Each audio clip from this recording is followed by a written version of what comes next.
هادي له أشهد أن لا إله إلا الله ولا شريك له أشهد أن محمدا عبده ورسوله أما بعد.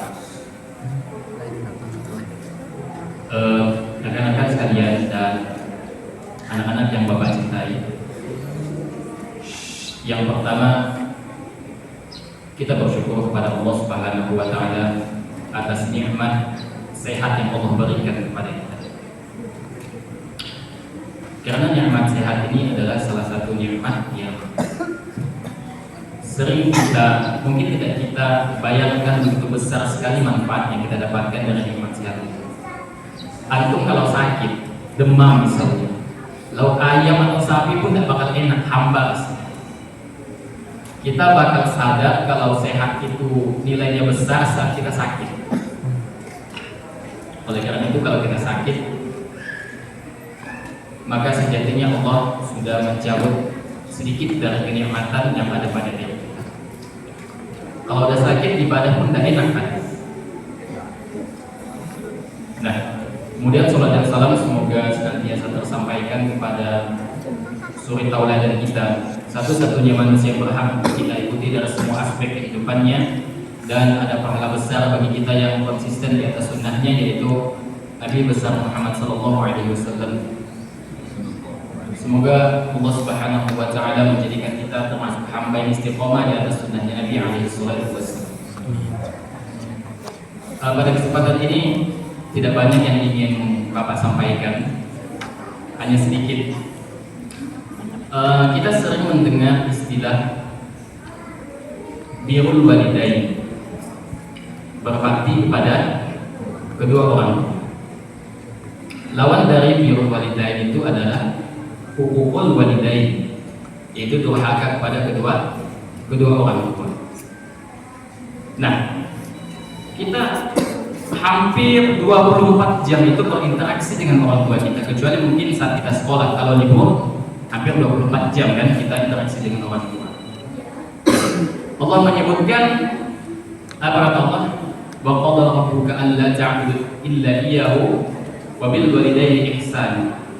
Kata Allah telah memerintahkan kepada kita untuk apa? Beribadah hanya kepada Allah dan wa bil walidayni ihsana, berbakti atau berbuat baik kepada kedua orang tua. Nah, setelah Allah memerintahkan kita, Allah mengatakan setelah kita penuhi haknya Allah beribadahi, Allah perintahkan kita untuk apa? Berbakti kepada kedua orang tua. Dan begitu banyak kita lalai berkaitan dengan masalah ini. Kita lebih ramah kadang, kita lebih sopan dengan orang lain ketimbang dengan orang tua kita. Nah, itu yang pertama yang perlu kita camkan, anak-anak sekalian, bahwa Allah yang memerintahkan kita untuk berbakti kepada kedua orang tua. Itu yang pertama. Nah, bagaimana cara kita berbakti kepada kedua orang tua? Kita harus tahu bahwa orang tua kita itu punya hak terhadap diri kita. Nah, misalnya ketika kita berinteraksi dengan orang tua, misalnya nih, Bapak misalnya ketemu dengan presiden misalnya.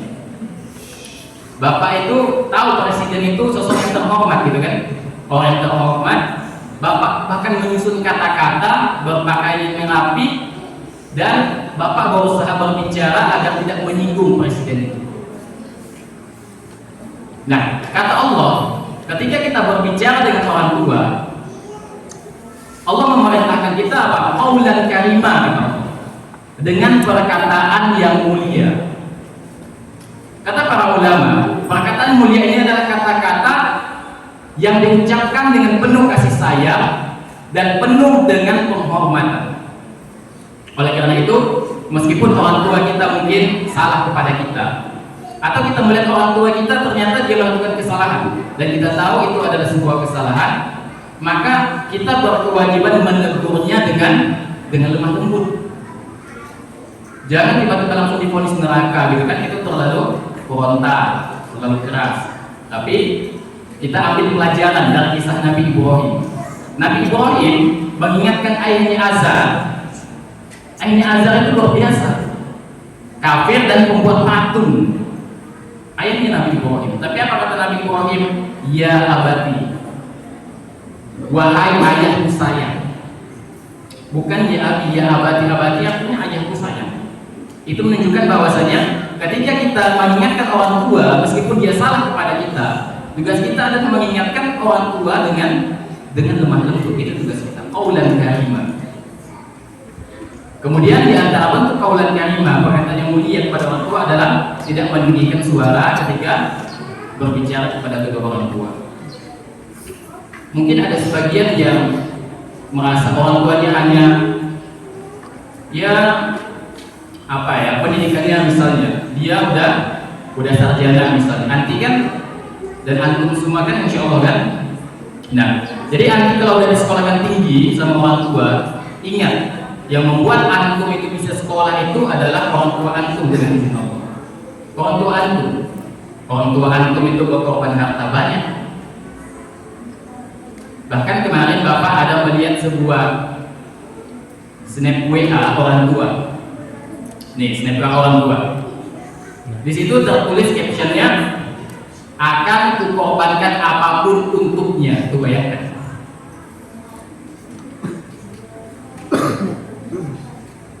Nah, kalau kita berbicara berbakti kepada kedua orang tua, kata Allah termasuk antum. Jangan antum kira beban antum berbakti itu yang berat.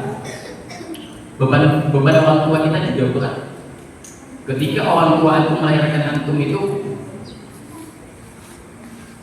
dia mengorbankan nyawa.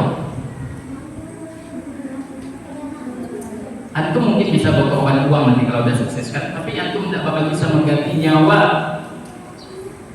Tidak bisa. Antum sukses sebanyak apapun uang antum, nyawa itu tidak bakal bisa dibeli atau dikembalikan gitu loh. Oleh karena itu memang termasuk ibu bapak ngomong ke bapak, kalau melahirkan itu memang mempertaruhkan nyawa. Nyawa dipertaruhkan kalau melahirkan, kalau antum mau tahu, nyawa, kematian. Artinya ketika antum mau dilahirkan, orang tua itu diambang batas hidup atau mati. Hanya ada dua pilihan. Makanya Allah mengatakan wahnan ala wahn, rasa susah yang luar biasa. Antum misalnya lahir normalnya 2,5 kilo, berat nggak? Berat nggak? Kalau 2,5 kilo di bawah diangkat, berat nggak? Berat. Kalau sebentar memang ringan. Coba 2,5 kilo itu dibawa antum selama 9 bulan 10 hari. Patah pinggang antum. Itulah perjuangan Allah. Allah mengatakan wahnan ala wahn, kesakitan atau beban yang terus bertambah-tambah. Oleh karena itu, ya tugas kita sebagai anak adalah berbakti kepada orang tua. Kata Allah, "Fala taqul lahuma uffin wa la tanharhuma." Janganlah kalian mengatakan itu atau orang tua umat. Itu tidak boleh kata Allah. Itu sudah termasuk durhaka. Mengatakan atau apapun bentuk bentakan kepada orang tua, wala tanharhuma, dan janganlah membentaknya. Itu termasuk kedurhakaan kata Allah. Oleh karena itu, ketika kita berbicara dengan orang tua kita, maka berbicara sebagaimana antum berbicara dengan orang yang antum hormati. Antum bapak perhatikan, kalau berbicara dengan guru itu luar biasa kan, ada yang hormat luar biasa, permisi pak, mohon maaf pak, gitu. Kalau antum dengan orang tua gimana coba? Seharusnya lebih dari itu. Karena yang menjadi istilahnya itu pahlawan antum yang sebenarnya itu orang tua antum. Antum bisa sekolah, bisa ketemu guru, itu karena orang tua antum, pengorbanan orang tua antum. Mungkin sekarang belum terbayang ya, tapi kalau antum duduk merenung, bapak pribadi kadang duduk merenung, ternyata udah banyak yang dikorbankan orang tua.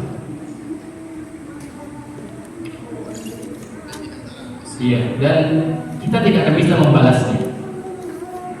Dan ada seseorang yang ketika dia berhaji, dia sampai menggendong orang tuanya. Bayangkan, dari Yaman ke Mekah itu luar biasa jauh. Sambil menggendong orang tuanya haji itu luar biasa jauh. Bawa diri sendiri berat, apalagi sambil menggendong orang tua. Bahkan Uwais Al-Qarni itu 8 bulan sebelum musim haji itu latihan menggendong keledai atau kambing, seingat Bapak. Itu latihan 8 bulan, turun naik bukit sampai dikira gila sama tetangganya. Ternyata Uwais Al-Qarni latihan untuk membawa ibunya ketika musim haji untuk berangkat ke Mekah, agar sudah terbiasa otot-ototnya ketika membawa ibunya ke Mekah. Kemudian ketika dalam riwayat lain disebutkan bahwa ada seseorang itu tawaf sambil membawa ibunya sambil digendong. Dan disitu juga ternyata ada Ibnu Umar. Dan orang yang menggendong ibunya itu jauh-jauh bertanya kepada Ibnu Umar, "Wahai Ibnu Umar, apakah aku sudah membalas jasa ibuku?" Apa kata Ibnu Umar? "Satu engahan pun ketika ibumu melahirkanmu tidak akan mampu untuk membalasnya." Bayangkan itu. Berat. Pengorbanan orang tua sudah terlalu banyak. Maka tugas kita adalah mendoakan kedua orang tua kita, terutama di jam-jam mustajab sebelum qomat. Di antara dua khutbah doakan, Rabbil firli, Allahumma fir lahu, Allahumma fir laha. Karena doa antum yang dibutuhkan oleh orang tua antum. Orang tua antum itu nggak butuh harta antum. Kalau antum nggak sukses nanti, orang tua antum nggak butuh sama harta antum. Yang orang tua antum butuhkan adalah doa antum. Bahkan kata Syekh Utsaimin menjelaskan bahwa doa untuk orang yang sudah meninggal itu lebih afdal dari haji, dari sedekah, karena saking pentingnya. Sampai Nabi SAW pernah dibukakan sebuah ada seseorang yang siksa. Nabi diperlihatkan, gitu kan? Ternyata orang itu sedang dicambuk tuh, dan tiba-tiba cambukannya itu dihentikan oleh malaikat yang mencambuk. Lalu orang tua itu bertanya, "Kenapa berhenti?" Lalu malaikat itu menjawab, "Kaifa adriku wa waladaka istighfar. Bagaimana aku akan mencambukmu sedangkan anakmu yang di dunia sedang istighfar untukmu?" Tuh, bayangkan istighfar antum untuk orang tua antum itu besar pengaruhnya. Besar pengaruhnya. Oleh karena itu, doakan orang tua antum, Rabbil firli. Bukan astagfirullah. Kalau astagfirullah itu antum. Kalau untuk orang tua, Rabbil firli wa liwalidayya warhamhuma kama rabbayani shaghira. Baik, mungkin hanya yang dapat Bapak sampaikan. Kurang lebihnya Bapak mohon maaf. Tidak ada tanya jawab. Kita akhiri subhanallah wa bihamdika asyhadu an la ilaha illa anta astaghfiruka wa atubu ilaik. Assalamualaikum warahmatullahi wabarakatuh.